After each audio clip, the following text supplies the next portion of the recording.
കഴിഞ്ഞ കുറച്ച് ദിവസങ്ങളായിട്ട് നമ്മുടെ സോഷ്യൽ മീഡിയയിലാണെങ്കിലും അല്ലെങ്കിൽ മീഡിയാസിലാണെങ്കിലും നിറഞ്ഞു നിൽക്കുന്നത് ഈ ഗവൺമെന്റ് ഹോസ്പിറ്റലുകളിൽ സംഘടനകൾ അല്ലെങ്കിൽ ഡിവൈഎഫ്ഐ കൊടുക്കുന്ന പൊതിച്ചോറിനെ സംബന്ധിച്ചിട്ടുള്ള വാർത്തകൾ അറിയാലോ. അത് സുധാകരൻ ചെറിയ രീതിയിലൊരു സംഭവത്തിന് തുടക്കമിട്ടു. ആ തുടക്കമിട്ട സംഭവം ഇപ്പൊ തന്നെ നമ്മുടെ ആരോഗ്യമന്ത്രി ഉൾപ്പെടെയുള്ളവർ ഏറ്റുപിടിച്ചിട്ട് അതിനെതിരായിട്ട് രംഗത്ത് വന്നിരിക്കുകയാണ്. അത് ഇവർക്ക് ഇതിനെക്കുറിച്ച് നെഗറ്റീവ് പറയാനുള്ള കാര്യം എന്ന് പറഞ്ഞാൽ ഇവർക്കാർക്കും ആ കൊടുക്കുന്ന ചോറിന്റെ വില അറിയാത്തതുകൊണ്ടാണ്.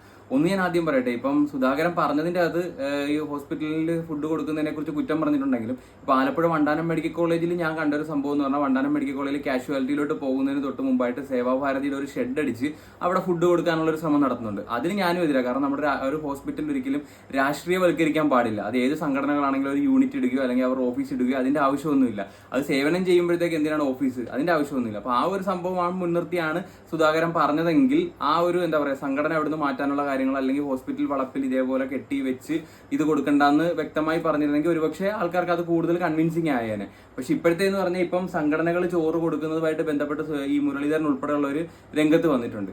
അപ്പം ഇവർക്ക് എനിക്ക് മനസ്സിലാക്കിയ കാര്യം എന്ന് പറഞ്ഞാൽ ഇവർക്ക് ആർക്കും അറിയത്തില്ല. ഒന്നാമത് ഗവൺമെന്റ് ഹോസ്പിറ്റലിൽ നമ്മൾ ചെല്ലുമ്പം നല്ലൊരു ചികിത്സ കിട്ടാത്തതിന്റെ ഒരു വിഷമം നമുക്കുണ്ട്.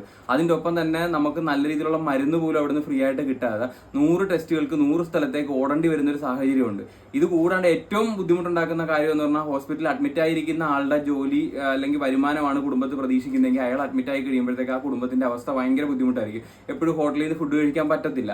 അതുപോലെ തന്നെ ഹോസ്പിറ്റലിൽ അയാളുടെ കൂടെ ഇപ്പോൾ അയാൾക്കും ജോലിയുണ്ട്. ഇപ്പോൾ എക്സാമ്പിൾ പറയുകയാണെങ്കിൽ ഒരു ഭാര്യയും ഭർത്താവാണ് കിടക്കുന്നതെന്നുണ്ടെങ്കിൽ ഭർത്താവിനും ജോലി കാണും, ഭാര്യയ്ക്കും ജോലി കാണും. കൂട്ടിരിക്കേണ്ട സാഹചര്യം വരുമ്പോഴത്തേക്കും ഭർത്താവ് ജോലിക്ക് പോകാത്ത കാരണം അയാളുടെ ഇൻകം ഇല്ല, കാരണം അയാൾ അവിടെ അഡ്മിറ്റ് ആണ്, അയാളുടെ ഇൻകം ഇല്ല. കൂട്ടിരിക്കുന്ന ഭാര്യയാണെന്നുണ്ടെങ്കിൽ അവർക്കും ജോലിക്ക് പോകാൻ പറ്റാത്ത കാരണം അവരുടെ ഇൻകം ഇല്ലാണ്ട് വരുമ്പോഴത്തേക്ക് അവർ നല്ല രീതിയിൽ സ്ട്രഗിൾ ചെയ്യും. ഇതിന്റെ ഒപ്പം മക്കളെയോ അല്ല മക്കളുണ്ടെങ്കിൽ മക്കളെ ഏതെങ്കിലും ബന്ധു വീട്ടിലൊക്കെ ആക്കിയിട്ടായിരിക്കും നിൽക്കുന്നത്. അപ്പൊ ഈ ഒരു നേരത്തെ ഫുഡ് അവർക്ക് മറ്റുള്ള സംഘടനകൾ കൊണ്ട് കൊടുക്കുമ്പോഴത്തേക്കും അവർക്ക് അത് ഒരുപാട് ഉപകാരമാവും. കാരണം ഈ വരുമാനം ഇല്ലാതിരിക്കുന്ന അവസ്ഥയിൽ ഹോസ്പിറ്റലിൽ അഡ്മിറ്റ് ആകുമ്പോഴത്തേക്കും ചെലവുകൾ അവർക്ക് കൂടുതലായിരിക്കും. അപ്പൊ ആ വരുമാനവും ഇല്ലാതാനും ചെലവ് കൂടുകയും ചെയ്യുമ്പോൾ അതിന്റെ ഒപ്പം ഭക്ഷണവും കൂടെ പുറത്തുനിന്ന് മേടിക്കേണ്ട ഒരു സാഹചര്യം വരുമ്പോഴത്തേക്ക് അവരെ അത് നല്ല രീതിയിൽ ബുദ്ധിമുട്ടിക്കുന്ന ഒരു കാര്യമാണ്. അതല്ലെന്നുണ്ടെങ്കിൽ ഉച്ചയ്ക്കാണെന്നുണ്ടെങ്കിലും ബന്ധുക്കാരോട് കൊണ്ടുവരാനൊക്കെ പറയാന്ന് പറഞ്ഞാൽ അത് ഭയങ്കര ബുദ്ധിമുട്ടുള്ള കാര്യമാണ്.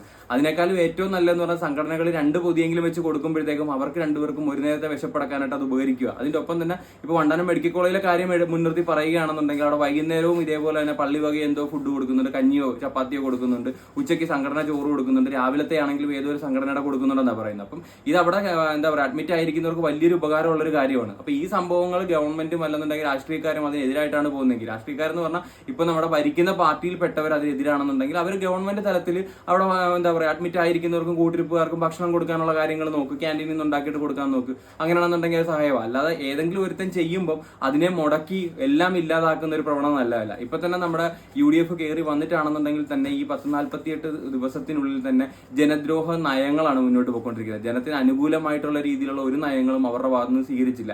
ഇപ്പൊ 10 വർഷം ഭരിച്ച പിണറായി വിജയൻ സർക്കാരിനെ മാറ്റിയിട്ട് ഈ പറയുന്ന VD സതീശൻ സർക്കാർ വന്നപ്പോൾ ജനം ഒരുപാട് മനസ്സിൽ പ്രതീക്ഷകൾ വെച്ചുകൊണ്ടാണ് ഇവർ അധികാരത്തിൽ കയറ്റിയത്. പക്ഷേ ജനത്തിന്റെ പ്രതീക്ഷകളെല്ലാം തട്ടിമറിച്ചുകൊണ്ട് അവരെ നിരാശയിലാക്കുന്ന രീതിയിൽ എന്താ പറയുക ഒരു ഇരുണ്ട കാലത്തേക്ക് തിരിച്ചു കൊണ്ടുപോകുന്ന രീതിയിലുള്ള പ്രവണതകളാണ് നടത്തുന്നത്.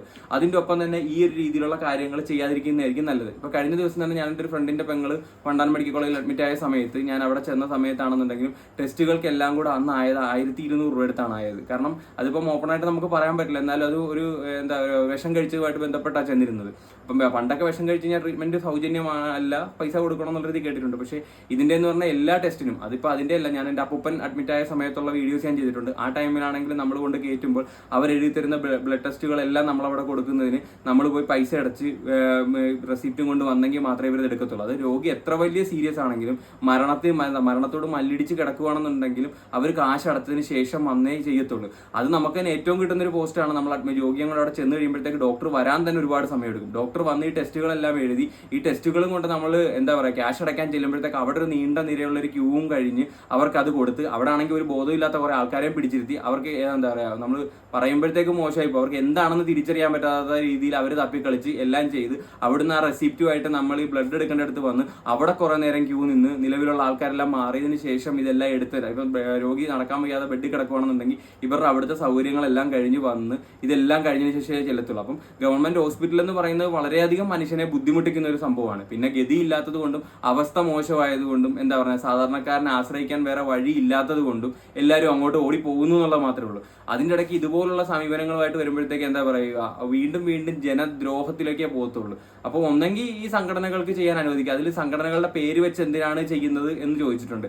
സംഘടനകളുടെ പേര് വെച്ച് ചെയ്യുന്നത് ഇവർക്കത് എന്താ പറയുക, ചെയ്യുന്നത് കുശുമ്പ് തോന്നിയിട്ടാണ് ഞാൻ പറയത്തുള്ളത്. ഏത് സംഘടനയാണ് ചെയ്തോട്ടെ, നല്ല കാര്യമാണ് ചെയ്യുന്നത്. ആ നല്ല കാര്യത്തിന് അവരുടെ സംഘടനയുടെ പേര് വെക്കുക, ഫ്ലെക്സ് വെക്കുക, അതെന്താണെന്ന് വെച്ചാൽ അവർ ചെയ്തോട്ടെ. അവരത് ചെയ്യുന്നുണ്ടല്ലോ. ഇനി അവരെ ചെയ്യുന്നതാണ് നിങ്ങളുടെ ബുദ്ധിമുട്ടെങ്കിൽ നിങ്ങളുടെ സംഘടനയെ കൊണ്ടത് ചെയ്യിപ്പിക്കുക. അതല്ലെന്നുണ്ടെങ്കിൽ നിങ്ങളുടെ ഗവൺമെന്റിനെ കൊണ്ടത് ചെയ്യിപ്പിക്കുക. ഇതൊന്നും ചെയ്യാതെ ചെയ്യിപ്പിക്കുന്നവരുടെ എന്താ പറയുക, ഈ പറയുന്ന വയറഴിയുന്നവരുടെ ഇതിലോട്ട് ചോറിലോട്ട് മണ്ണുവാരി ഇടുന്ന പ്രവണത കാണിക്കാതിരിക്കുക. അത് ഏത് ആരോഗ്യമന്ത്രിയാണെങ്കിലും.